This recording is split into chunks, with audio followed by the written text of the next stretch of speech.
Joseph Beuys's 7,000 Oaks activates a space charged by the relative velocity of its two forms. The oak grows upwards towards the sun, its trunk, leaves, and branches expanding yearly, while the basalt remains fixed in its position. Stubbornly stony, it stands awkwardly next to the tree, like a gravestone that has been given to one at birth. The basalt will not grow much, save some residue, spray paint, or bubble gum, but it will eventually shrink. It may get tipped over by the tree's roots or swallowed up by its trunk. No matter how much time passes, the stone may never belong in its surroundings. Its disruptive and alien presence evokes aesthetic contemplation. We can see the stone better than the tree because of its displacement. My work is to make the stone more like the tree without forgetting that it is a stone, to attempt to bring life to inanimate objects without fully transforming their identities, and to position the aesthetic in relation to the everyday. I have empathy for objects, and I tend to personify them. I regard the materials I use in the same way a cereal eater might contemplate the fate of that last Cheerio left in the bowl, wondering if the best way to show it mercy is to swallow it up or to wash it down the sink.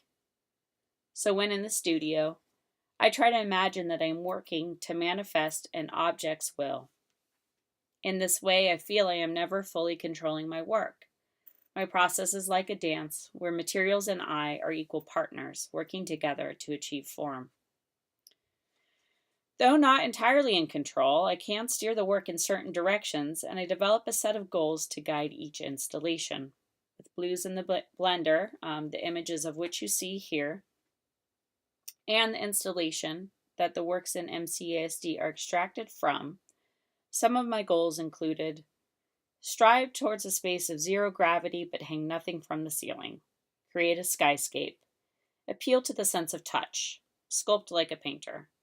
Don't wait until it's almost done to decorate.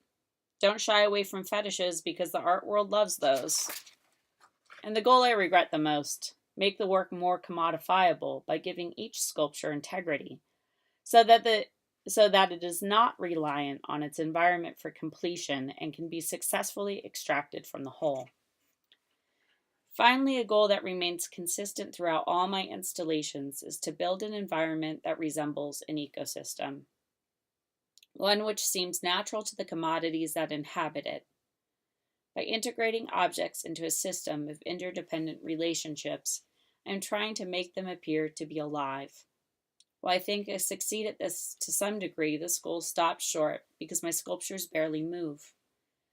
However, they imply movement. They appear to roll or collapse or take flight.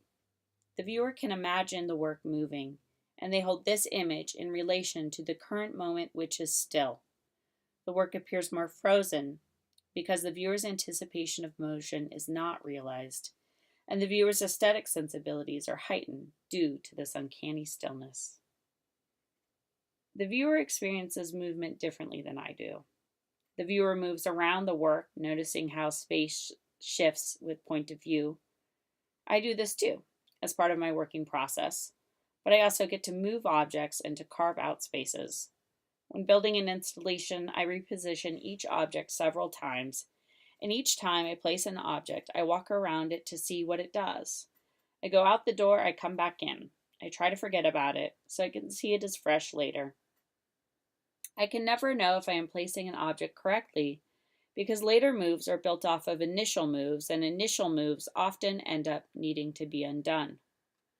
During my process, I look for relationships between things, relationships of color, texture, structure, theme, and I try to bring those relationships forward by the way I join various elements. Stacking, bouncing, and squeezing things into position, I put objects together without using armatures or glue. This is a way of treating joinery as a social bond. Objects seem more human because they take on human behaviors of interdependence.